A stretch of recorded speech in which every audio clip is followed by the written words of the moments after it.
வணக்கம். All in one zone devotional சேனலுக்கு உங்களை அன்புடன் வரவேற்கிறேன். இன்னைக்கு நம்மளுடைய சேனலில் பாதாள ஆஞ்சநேயர், அதாவது பூமிக்கு அடியில் இருக்கின்ற ஆஞ்சநேயரை பற்றி தான் நம்ம பார்க்க போகிறோம். இது எங்கே இருக்குது அப்படின்னு பார்த்தா பிரயாக்ராஜ் திரிவேணி சங்கமம் போகிற வழியில் நடுவில் இருக்குது. அதை தான் நம்ம இன்றைக்கி பார்த்துட்ருக்கோம். அங்கே தான் இருக்கோம் நம்ம இன்றைக்கி.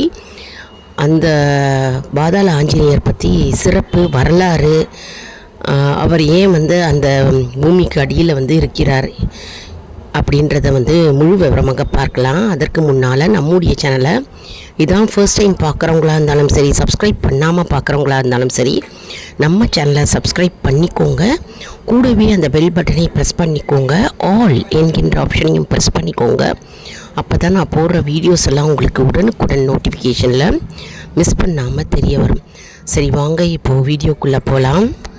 அது இப்போ பார்த்துட்ருக்கிறது பாதாள ஆஞ்சநேயருங்க. அதாவது சயன கோலத்தில் இவர் இருக்கார்.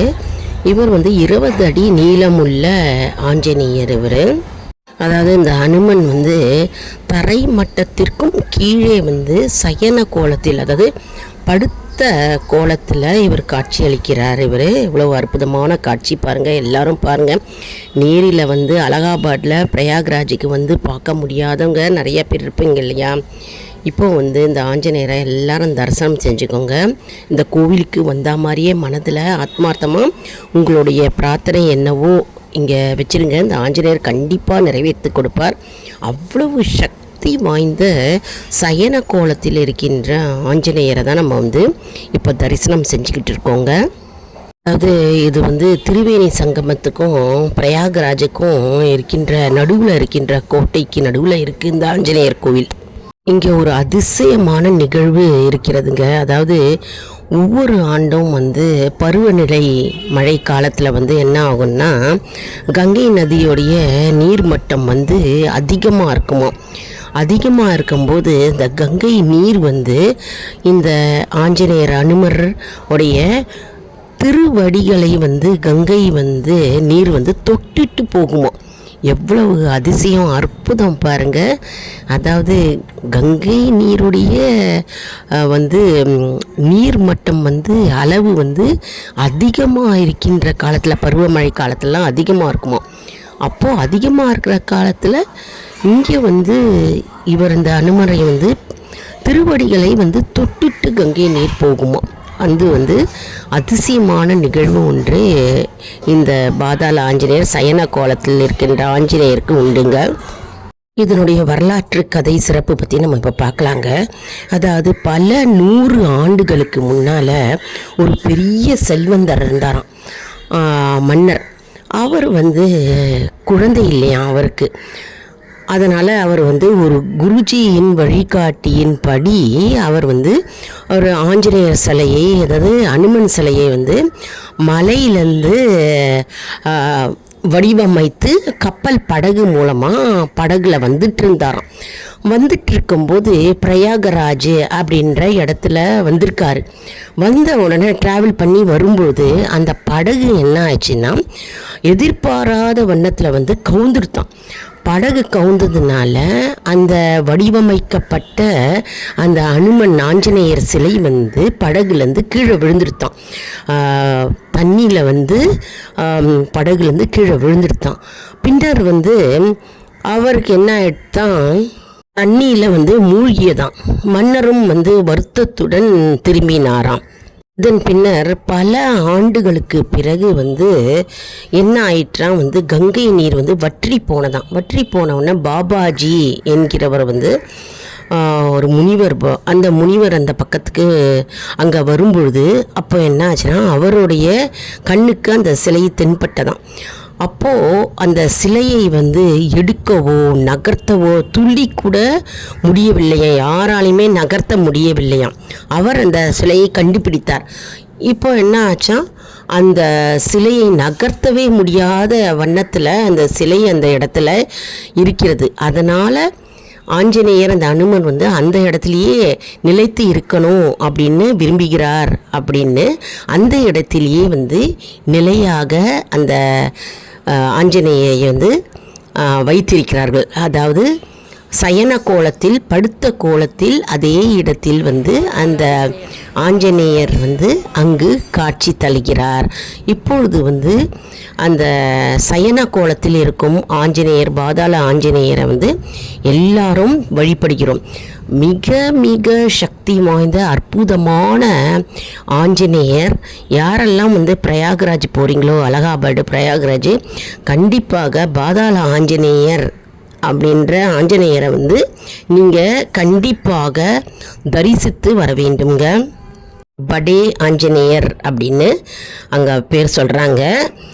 அதனால் அந்த ஆஞ்சநேயரை தரிசித்தாலே நமக்கு வந்து நம்முடைய துன்பங்கள் நீங்கும். மலை போல் இருக்கின்ற துன்பம் வந்து பனி போல் நீங்கும்.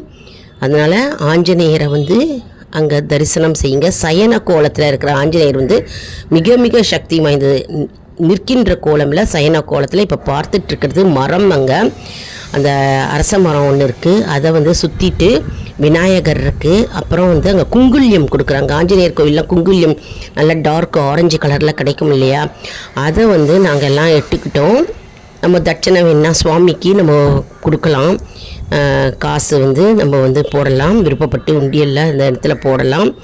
ரொம்ப அற்புதமான காட்சி, அருமையாக இருந்ததுங்க. சயன கோலம் ஆஞ்சநேயருடைய கதை வரலாறு நம்ம இப்போ இன்றைக்கி கேட்டோம் இல்லையா. நம்ம வந்து அங்கே தான் இருந்துகிட்ருக்கோம், இப்போது நம்ம பார்த்துட்ருக்கோம். நம்ம வந்து இந்த என்ட்ரன்ஸ் மூலமாக இங்கே வந்து நம்ம சுற்றணும். இப்படி சுற்றிட்டு இப்படி வரும்பொழுது கீழே வந்து ஆஞ்சநேயர் படுத்துட்ருக்காரு. அந்த ஆஞ்சநேயரில் வந்து அவருடைய உடல் முழுவதும் வந்து துளசி மாலை போட்டிருக்கிறாங்க. நல்ல நறுமணத்துடன் இருக்கிறது. அந்த இடத்துல குங்குல்யம், நிறைய குங்குல்யம் இருக்குது. இப்போ வந்து இப்படியே சுற்றிட்டு பூக்களால் நல்லா அலங்காரம் செஞ்சுருக்கிறாங்க. அருமையாக இருக்கார் ஆஞ்சநேயர் பாருங்கள். நல்லா துளசி, ரோஜாப்பூ, அப்புறம் சாமந்தி பூ, எல்லா பூக்களாலும் அலங்காரம் செஞ்சுருக்கிறாரு. சயன கோலத்தில் இருக்கும் பாதாள ஆஞ்சநேயர், படே ஆஞ்சநேயரை தான் நம்ம இப்போது தரிசனம் செய்திருக்கிறோம். எல்லாரும் பிரார்த்தனை செஞ்சுக்கோங்க, உங்களுடைய பிரார்த்தனை கண்டிப்பாக நிறைவேறும். இந்த இடத்திலேயே ஆஞ்சநேயர் சயன கோலத்தில் நிலைத்திருந்து பக்தர்களுக்கு அருள் பாலிக்கிறார். அதாவது பாதாள ஆஞ்சநேயர் வந்து நிலத்தடி அல்லது தரை மட்டத்திற்கு கீழ் இருக்கின்ற பாதாள அறையில் இருக்கின்ற சயன கோலத்தில் இருக்கின்ற ஆஞ்சநேயர் அப்படின்னு சொல்லலாம். இவர் வந்து ராமாயணத்தில் தொடர்புடையதாக நம்ம வந்து சொல்லலாம். அதாவது ஆஞ்சநேயர் வந்து ராமரையும் லக்ஷ்மணரையும் காப்பாற்றுவதற்காக பாதாளத்தில் இறங்கினாராம்.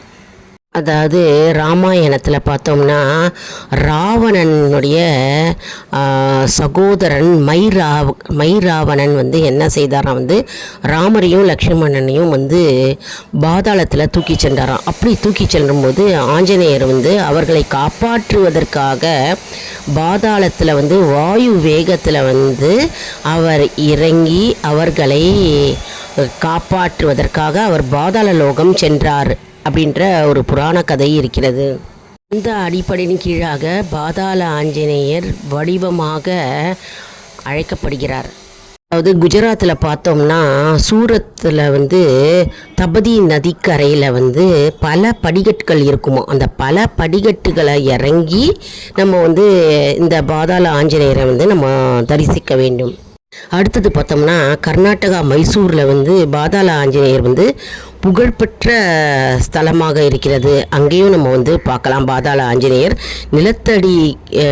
நிலத்தடி மட்டத்திலிருந்து கீழ் நோக்கி சயன கோலத்தில் இருப்பார். அங்கேயும் நம்ம வந்து பாதாள ஆஞ்சநேயரை பார்க்கலாம். நம்ம இன்னைக்கு பார்த்தது வந்து அலகாபாடில் பிரயாகராஜுக்கு நடுவில் இருக்கின்ற பாதாள ஆஞ்சநேயர், படே ஆஞ்சநேயர், அதுதான் நம்ம வந்து இன்னைக்கு பார்த்தோம். அந்த ஆஞ்சநேயரை தான் நம்ம தரிசனம் செஞ்சோங்க. இந்த வீடியோ மூலமாக நம்ம வந்து பாதாள ஆஞ்சநேயர் எப்படி பேர் வந்தது, அதனுடைய வரலாறு என்ன அப்படின்னு நம்ம கற்றுக்கிட்டோம் இல்லையா. எப்போல்லாம் டைம் இருக்கோ கோவிலுக்கு போய் தரிசனம் செஞ்சுக்கோங்க. ஸ்ரீராம ராம ராமேதி ரமே ராமே மனோரமே சகசிரநாம தத்துல்யம் ராம நாம வரானனே. ஸ்ரீராம ராம ராமேதி ரமே ராமே மனோரமே